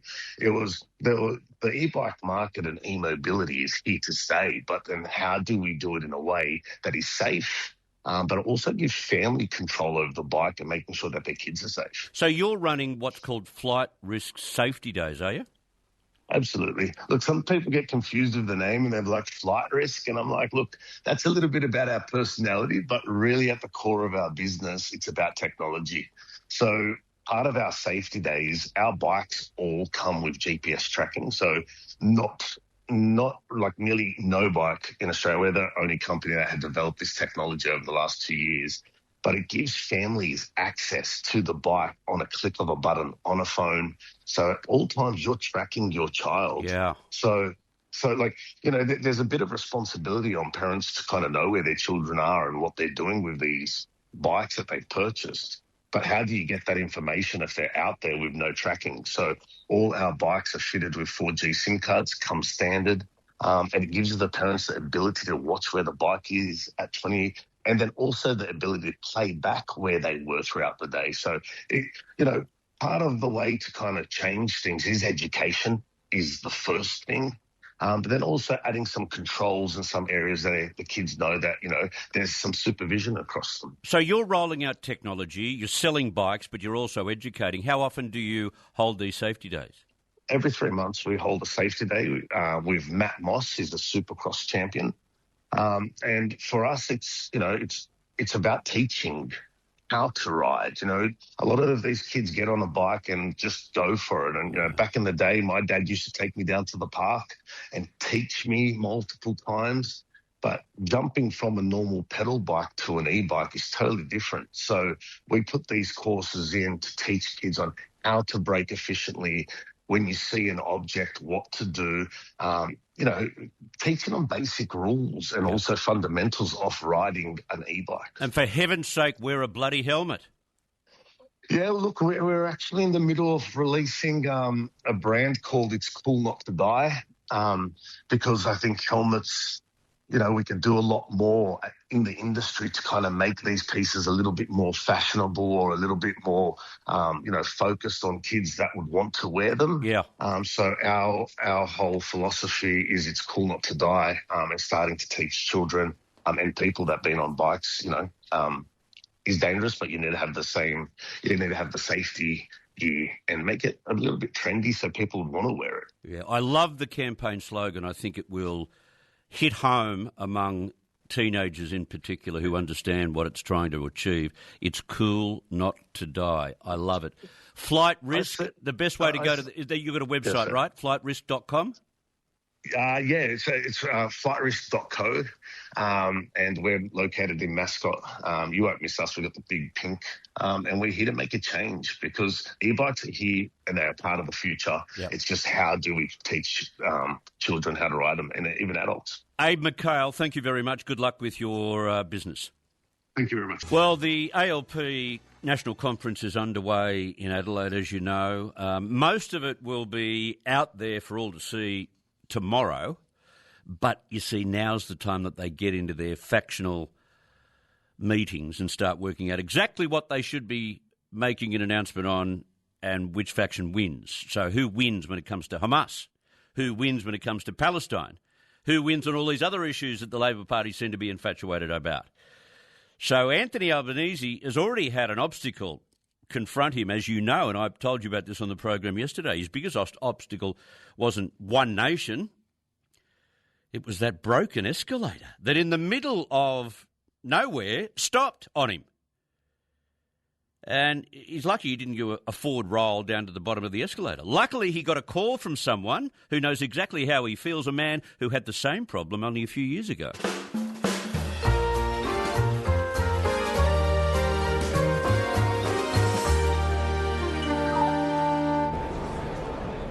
Okay, where am I supposed to go?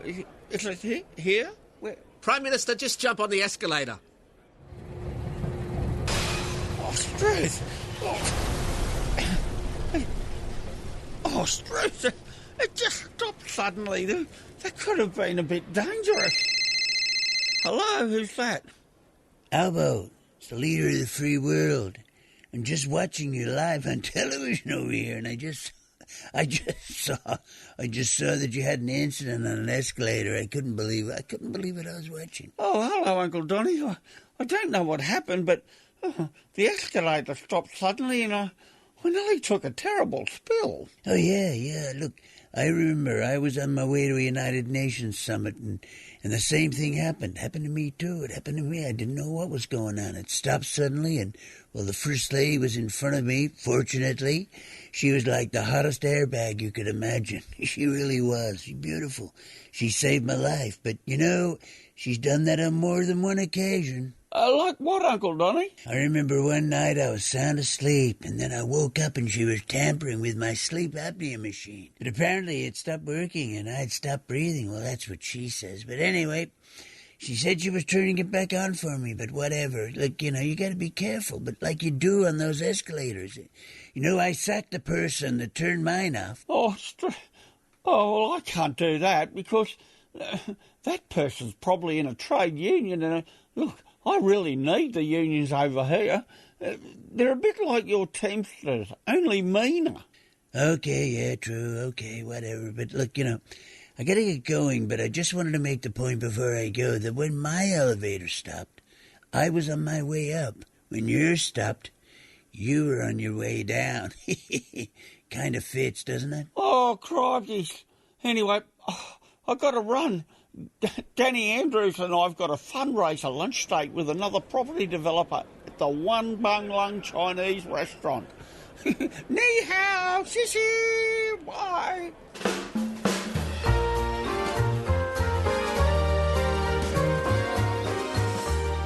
Yes, the One Bung Lung Chinese restaurant. Thank you, Matt Moxo. Quick, get the television cameras down there. What billionaire is he having lunch with? The One Bung Lung. Stop it. And why was Melania tampering with his CPAC machine? Don't know what it went on. A specially modified Airbus A350 has made history this morning, touching down in Melbourne, completing a near 17,000-kilometre journey from France to Australia as Qantas edges closer to making ultra-long-haul flights a reality. This is apparently 19 hours of flying. I came back from Dubai 14 hours. That was the end of me. Like, I couldn't do more than 14 hours. I don't know how you would do 24 to London. Or maybe you're looking forward to jumping on an aeroplane and staying on that plane for 24 hours in the same seat. Not me. 24 hours? Now, this aircraft, the A350, part of the airline's ambitious Project Sunrise program, carried no regular passengers, so they didn't have to go through the 19 hours, only the pilots did.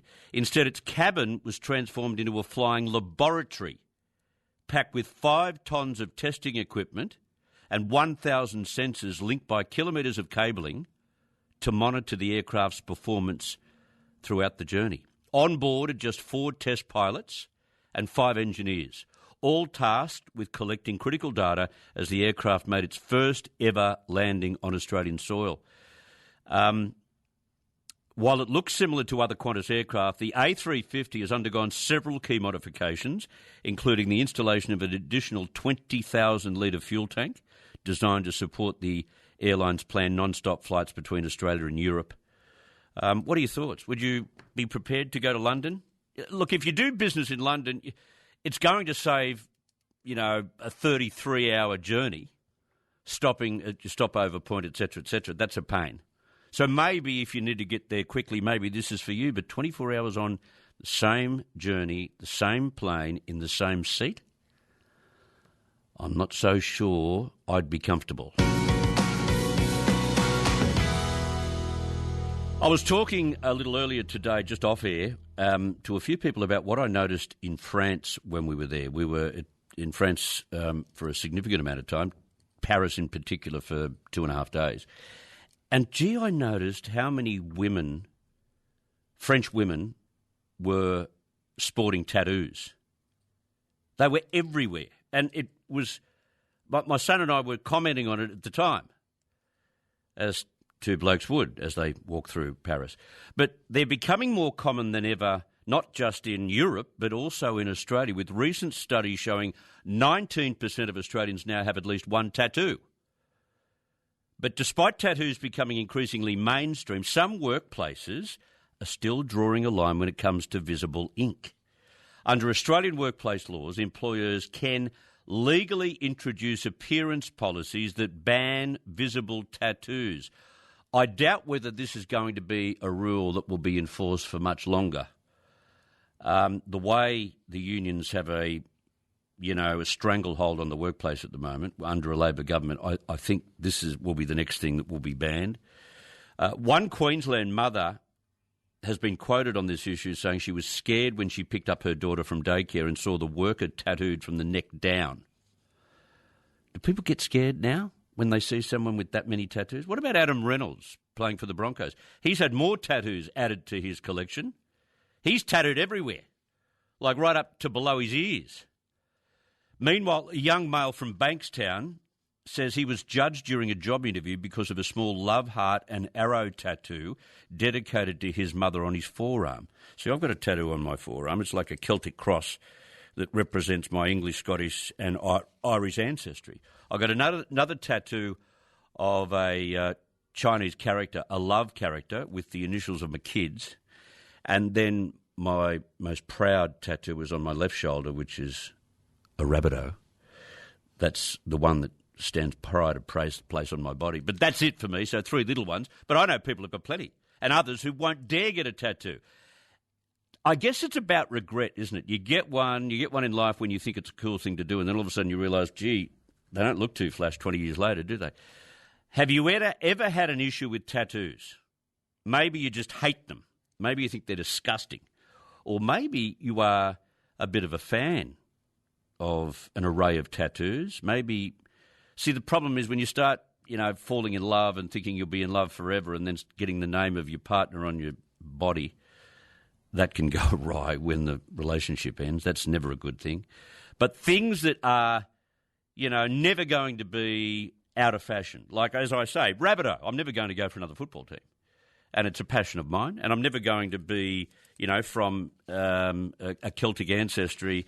I'm never going to have different ancestry. So that sort of stuff I got on and thinking that I'll never regret it, and I haven't. But what about you? Give me a call about what you put on your skin. Let's get to the open line on 13 12 69. Gary, tattoos, go right ahead. Yeah, Chris, how are you, mate? Very well, thanks. You? Yeah, good, thanks, mate. Look, when my uncle got married, he got his wife's name, Lorraine, tattooed on his arm. And when they got divorced, he fixed it by he just put "I hate" tattooed above it. Is that a true story? Yeah, true story, mate. He didn't have to get it removed or anything. He just got "I hate" tattooed above her name. That's one way to get around it, eh? Yeah, it's a beauty, isn't it? Have you got any? Yeah, mate, yeah, I've got plenty, yeah. So. What have you got? What do you got? What sort of tattoos have you got?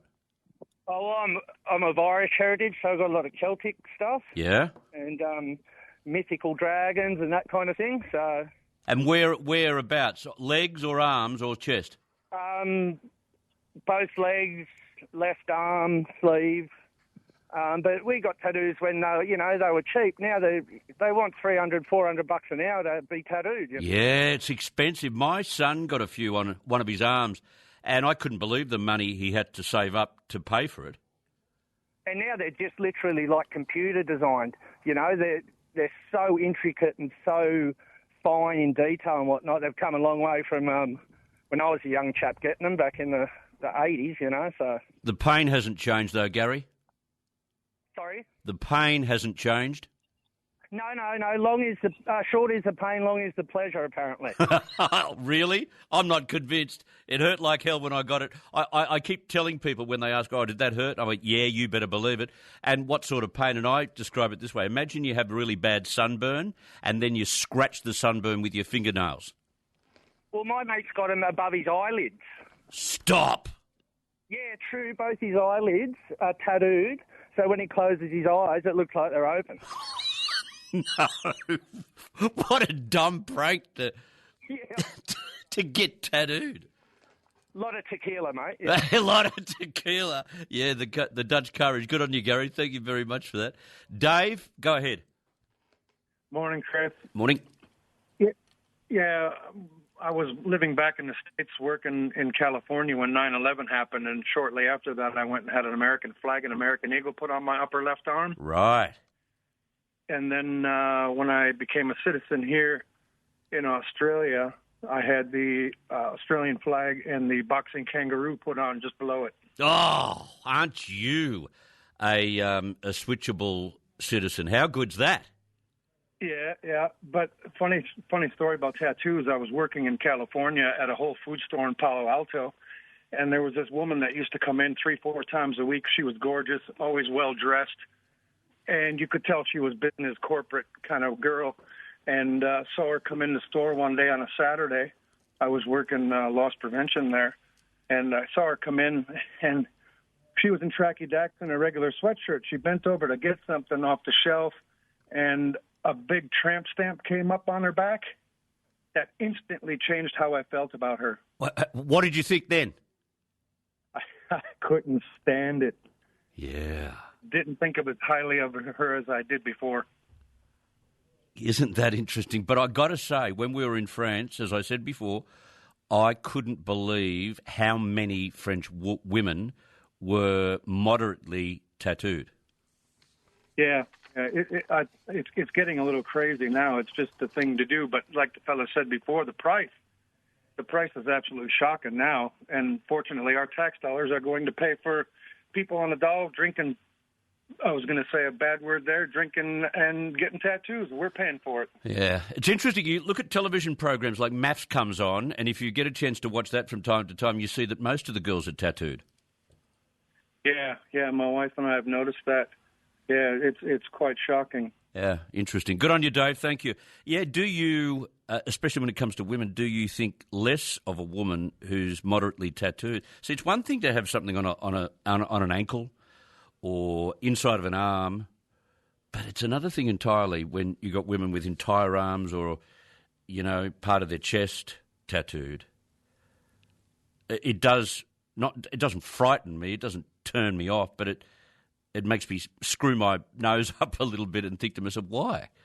Why would you do that? Paul, hi.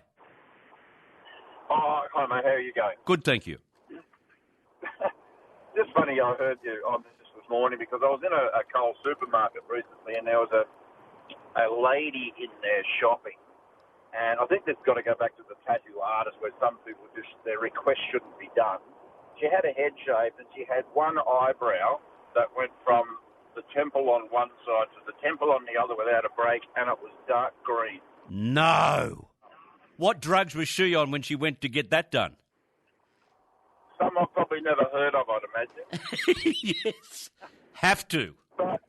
And then she had a go at someone, asked them why they kept staring at her. I couldn't believe it. Thought, obviously she spent all the money on drugs and tattoos because she hasn't got a mirror. Believe it. I just thought there's either insanity or drugs. But then I hate stopping business making $1 or having ridiculous restrictions on them. But when you have someone comes in and says that, wouldn't you question it? Yeah, they must have questioned it. You want what? It had to, but it was professionally done. It was a good looking eyebrow. As far as eyebrows go. As far as eyebrows go, it's. I was going to go on to it and say, I suppose you're only here browsing. You should have. You should have. Thank you, Paul. Good on you, mate. Good on you. Thank you. I know women have had their lips tattooed, so they permanently have a darker set of lips so they don't have to use lipstick. I do know a friend of mine, who doesn't have any other tattoos, just that done. And then there are others who get their eyebrows tattooed so they don't ever have to, take care of their eyebrows on a regular basis. Phil, hi. How you going? Good. Good. I just thought I'd put my bit in. Yeah. I've got my wife in real large letters right across my back when we were married for 40 years because she's been on my back for 40 years. but now it's 57, so I don't know what to do now. Nice one, Phil. Thank you very much. I mentioned at the beginning of the program when we were speaking with Alex Malley about this challenge that Pauline Hanson has put to Angus Taylor. She's challenged the coalition to join forces with One Nation to slam the door on ISIS-linked fighters returning home to Australia, offering Angus Taylor the numbers in Parliament to pass sweeping new counter-terrorism laws. Clever tactic. Clever. No sign of Angus Taylor at all today. So he has obviously decided he'll just ignore it. Well, he better be very careful because I've just gone onto the Telegraph website. They're running a poll. Should One Nation and the coalition work together to block ISIS fighters returning to Australia? You know what it's running? It's only had 110 votes so far. It's only a new poll. But 96% say yes. So 96%, about 100 people on this poll out of 110 votes are saying that this is a great idea. So they support Pauline Hanson's challenge to the coalition. And there's crickets coming from the coalition. Pauline Hanson has clean bowled Angus Taylor with his middle stump cartwheeling to the fence. Let's take a break. We'll get some news for you and take more of your calls on 13 12 69. Patrick, what is happening on the news front? Thanks, Chris. The federal government says the latest round of US levies are unjustified. A new national mobile alert system will begin on Monday.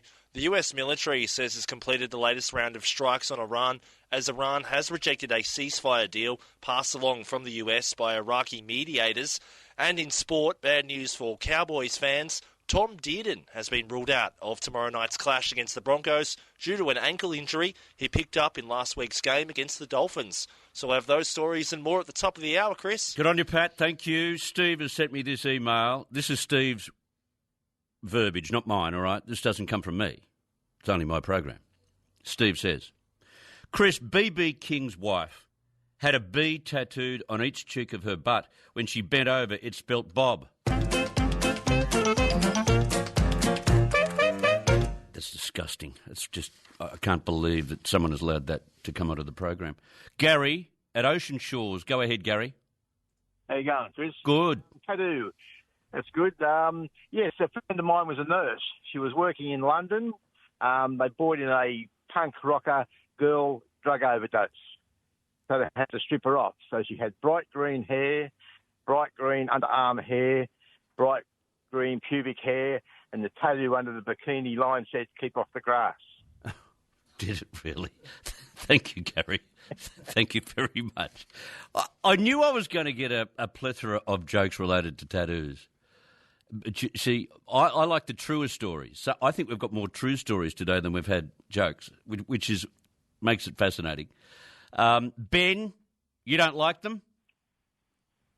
Yeah, g'day, Chris. I've got a big problem here, mate. You know, we can't have women running around with all this rubbish scribbled all over themselves, these full sleeves on both arms, young women, beautiful, gorgeous women. God made them beautiful, gave them lovely skin. Yeah. And they go and putrefy themselves with this. They think it makes them edgy. They think it makes them bad. What it makes them is unmarriable. That they are suffering some form of mental illness. This is legitimate. There are 100% correlations there between the type of mindset an individual possess. You know, they were once the domain of certain men. I get all of that. I don't like seeing them on cops, sleeves on cops out in public. I don't like seeing them at McDonald's at the I don't like seeing them at the checkout. I think it's hideous. It's disgusting. And I think it putrefies a woman, objectively. Yeah. Have you got any tattoos? Absolutely not, mate. Right. Why would I waste my time with that type of... I haven't got anything against guys that do have them for various reasons. But you make a very good point about skin. One of the great things about a woman, you know, whether you love women or don't love women or you are a woman, is their skin. It's always a fascination to me how wonderful their skin is, smooth, etc. Why would you pollute it with a whole array of tattoos? Well, they're meant to be modest as well, Chris. So we're lacking modesty. We're in the hypersexual generation now. But worse than that, I think, once they start doing this to their skin, it ruins them forevermore going forward. You've seen what they look like after years. Yeah. They resemble nothing like what they were designed to look like. And you walk past one of those young mums, it's all tatted up, she's got neck tattoos and the whole spiel, and she's got a young child with her. Do you feel that child's been raised in a decent household? Just objective, like, you know, or does it wander in your mind what's going on in that household if this bloody kid is like that? And also... You're being very tatist here, you know? Well, we can be realist. Maybe a realist as well. Thank you, Ben. Appreciate your criticisms. It's been 19 years, but the Broncos are back on top of the rugby league world. Sport with Graham Hughes. Brought to you by Arbor Vitae. The only good tip you'll need all weekend. Go to arborvitae.com.au to order. Well, not only do I have the captain coach in from Talkin' Sport with me in the studio in the Castle of Common Sense, I think we probably should give him another title because I don't know how closely you listen to Talkin' Sport. I sometimes listen far too closely because I'm infatuated with sport. But we should also call him the Super Radio Network political commentator as well. Oh. That's how close I've been listening to you. Oh, have you? Yeah. Because at 5:22 yesterday afternoon on Talkin' Sport, we had political commentary from the crew, and it went something like this. He's allowing a different group in, and all I'd like to see the Prime Minister do is wake up to himself. Look after us first before he looks after other parts instead of the world. Stuffing the country. Yeah. And it come with a sting afterwards? Oh, I just added that myself. You do. Why don't we swap? I'll do Talkin' Sport, and then you can come on and do this program one morning a week. What do you think? Oh, I'd love to one day. I'm telling you. I was asked by very key figures years ago to take a post for the Labor Party as I was growing up. I was very interested in politics. I was supportive of the Keating and Hawke governments. Yep. But I can't go anywhere near this current joint. Yeah. I think he's the worst I've ever seen. Yeah. And as you get older, you know, and this is typical of the audience we have here at the Super Radio Network, the older you get, the more interested you have, the more interest you get in how the country is run and what it means to you and your family and your future. I thankfully live in a very good area. But it's such a, it is such a good area, but it is being so heavily downgraded at the present time by a government who I don't think has any idea what they're doing. No, that's interesting. All right, we'll swap one day. All right. Okay. Yeah, look forward to it. Now, Adam Doueihi. This is a young bloke. He was at South. I thought a lot of Adam Doueihi, and I thought it was fantastic. I heard Brett Kimmorley last night on one of our sports programs talk about the fact that Doueihi didn't want to play where Brett Kimmorley put him into, which is the centre position. He said, I'd much rather play 5'8" in reserve grade. So this is not the first time that Adam has decided to, throw the toys out of the cot.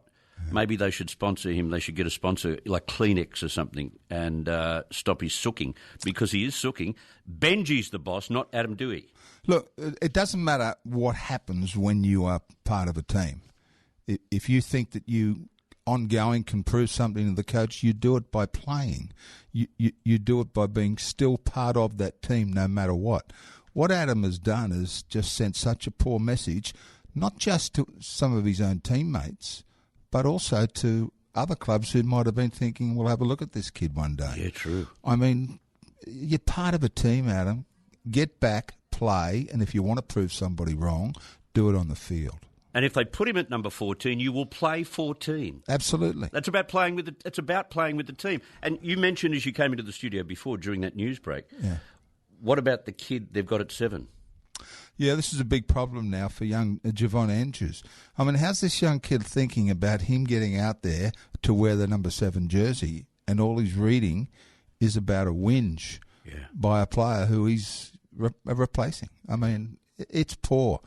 I mean, for any club situation, Dewey has just done the wrong thing by the length of the stroke. I feel so sorry. And you had a couple of calls yesterday from long-suffering Tigers fans, and I felt for them so much because it's just been hit after hit after hit this year. Yeah, it has. I went to the Bulldogs-Tigers game last round, and to see that there was something wrong on the field within that team in that game, to be beaten 32-zip, you know, I don't know what they got to do, but boy, they got to have a good long look. Maybe the whole squad needs to have a good sit down, get together, have a beer, sort it out. Yeah, I feel for Benji Marshall as well. Absolutely, because I think he seems to be a very competent coach. They were so well placed, you know, 6-7 rounds ago, and now they've fallen in a heap. Yeah, let's talk about Cam Munster. Obviously, his manager Braithen Astor is very keen for Cam to go to the PNG Chiefs because you only get one chance of not being taxed. Yes, I can't blame him for being up there and having a look around. Look, it'd be interesting if Munster goes, he at 5'8", maybe Luai at 7. Yeah. They've already got Alex Johnston that'll cover one wing. They've got Connor Watson. They're talking to Joey Manu and Zach Lomax. Now, that's all great. But the one thing that I just can't figure out, I mean, rugby league, you can do it mathematically. And the way you do it is what the great Peter Moore used to say when he was our boss at the Bulldogs. When you think you've got enough forwards, go and buy 2 more. All I've just read to you is basically a backline. Yes, true. We haven't read about one star, big name forward.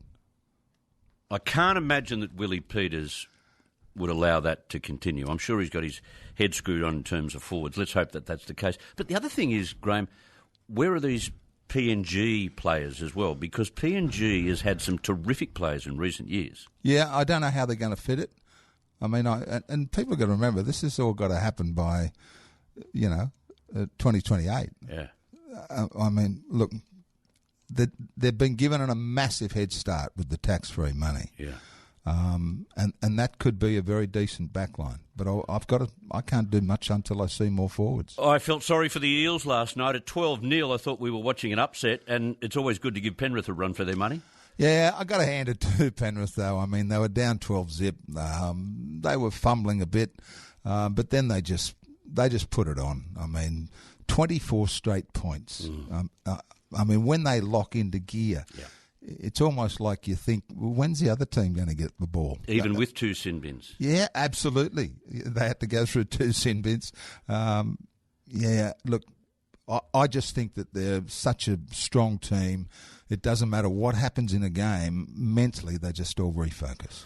Knights and the Roosters. I actually looked at the entire lineup this weekend for all the games, and I think there's probably one game in which one team could run away with it, and I'll get to that in a second. But this could be one of the great rounds. They're going to be close, I think, most of these games. Knights and Roosters in particular. Yeah, and the Knights are at home. I've debated one way or the other a couple of times with this game. I'm probably going to stay with the Roosters because I think they need to prove to themselves that if they're going to sit in the top 4, they need to be beating the Knights. You have to. Yeah. Which brings me to my injury-plagued Rabbits for the 3rd consecutive year. Cam Murray out, Fafita out, Latrell out. Oh, hang on. Tallis Duncan out. Can you just pass me the tissues? Oh, listen to this. Are you looking forward to the Storm racking up 60 points, are you? No, I don't think that'll happen. I mean, there's still a question mark on Jerome Hughes. Now, he's still got to pass the fitness test for this game. He's got a hamstring problem. If he doesn't play, boy, this game's up for grabs. Oh. All right. Now you've given me a little bit of confidence. Absolutely. I might actually watch it this time. There you go. Raiders, West Tigers. Oh, after what we've just been speaking about, how could the West Tigers put their dukes up? Yeah, look, the Raiders got a huge pack of forwards. They're rolling. They're scoring plenty of points. And the West Tigers coming off that hiding by the Dogs. I mean, this is a game that I think the scoreline could be anything. If the Raiders don't keep their mind on defence, though, it might just become a massive game of counter-attack.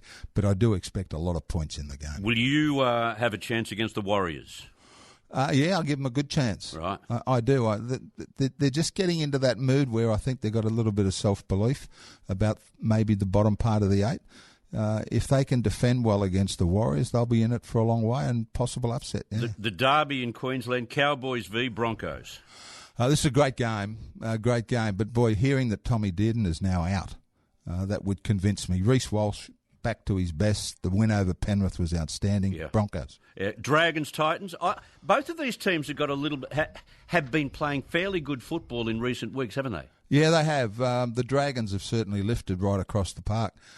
I've still got a concern about lack of finding too many points through their 7 and 6. Mm-hmm. Yet, if I look at the Titans, they've got Keanu Kinney at the back, and they've got the number 6, Jaden Campbell. Yeah. I think they might find more points, the Titans. And the Sea Eagles, it's all gone awry in 5 weeks, 5 bad weeks, and the Sharks are on fire. Yeah, Tommy Turbo gone. Sea Eagles, I think, will be possibly gone. The Sharks, Braden Trindle playing an outstanding season alongside of Nico Hines. Good 6 and 7 Sharks. Are you going to be glued at all to the Commonwealth Games? Well, look, I'll be having a peek. I mean, I know the relevance to the Games in respect of things like the Olympics is certainly losing its way. But there's no better way to warm up and find somewhere of your best than to be tested. They'll get tested enough, our guys. I'd like to see us improve on the track and field, because we know our swimmers are just going to kill it. In rugby, we've got a new Wallaby squad under the helmsmanship of Les Kiss, the former North Sydney winger. Yeah, and he hasn't got much time to get ready. They go to Japan, Osaka, to take on Japan August 8, and then back to Townsville August 15. It'd be interesting to see if he has better thoughts. He's been sitting back in the squad watching Joe Smith, what he did with his squad. Yeah. We kept talking about it on Talking Sport, about the number of changes every time they played an international. I'll be interested to see who he can settle on, especially in the halves. Yeah. And don't forget, it'll be tit for tat with Eddie Jones, who's looking after Japan. Yeah, it'll be on for young and old. It'll be a grudge match, all right. And in boxing, Tim Tszyu, a career-defining bout, do you think? Absolutely. He goes up against Errol Spence Jr., very talented, but hasn't himself been fighting for a couple of years. Look, whoever wins this could possibly in line for a title shot.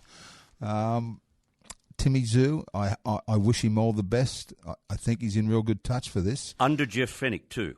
Absolutely. This is all different from previous fights. And I think there's a lot on the line. Whoever misses out in this bout may well be headed for that's it and no more. All right. Take your politics down to Talking Sport. We'll be listening this afternoon. Thank you, mate. Thank you, mate. Good to speak. Good on you. The member for Belmore, the Right Honourable Graham Hughes. Okay, Angus Taylor has just spoken. Angus Taylor has come out. He's just asked, the question has just been asked of Angus Taylor about Pauline Hanson's challenge. Let's go there live. And what the government, most importantly, should be doing here. First of all, it shouldn't be issuing visas to terrorist sympathisers or people who have worked with ISIS, members of a terrorist organisation. They shouldn't be getting passports. Secondly, they should be issuing temporary exclusion orders, TEOs. They have the power to do that.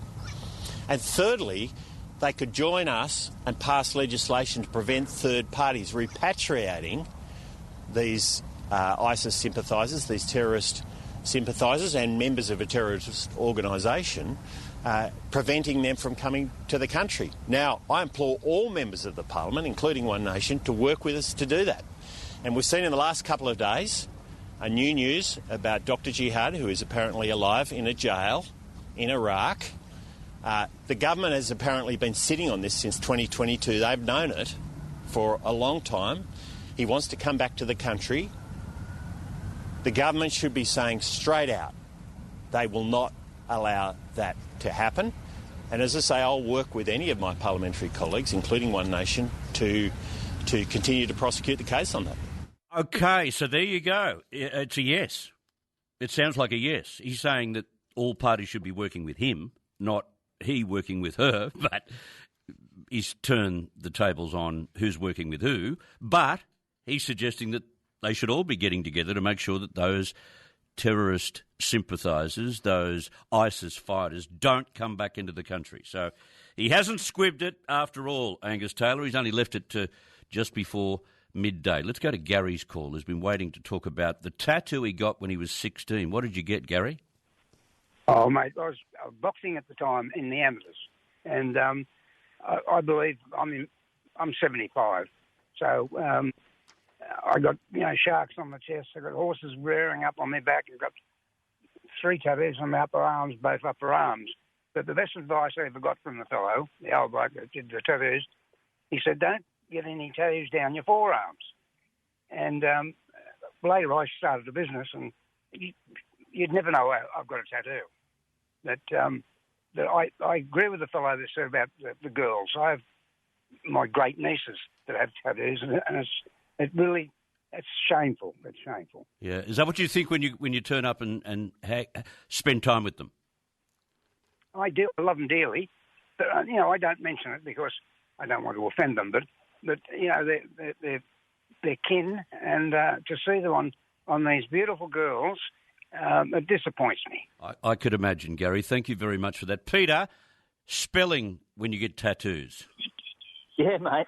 My nephew's got, very patriotic he is, he's got an Australian flag and then born and bred on his forearm, inside of his forearm. Born and bred? Yeah, born and bred, Aussie. But he's got bred, B-R-E-A-D. Oh, no! Oh, no, what does he say about that now? Well, I don't think he really noticed himself until it was pointed out to him. So he just has to have Hoffman put between the born and bred. Yes, that's what he has to do. Oh, Peter, thank you very much. That is how permanent these things are. So if you get a misspelling, born and bred, so you eat a lot of bread, what does it mean? You live with it for the rest of your life. How funny. Sorry to the callers I couldn't get to on the issue of tattoos. We can talk about that at another stage, but thank you very much for that conversation. And, of course, we'll be back to get together once again on Monday. Looking forward to your company then. It's something unpredictable, but in the end it's right.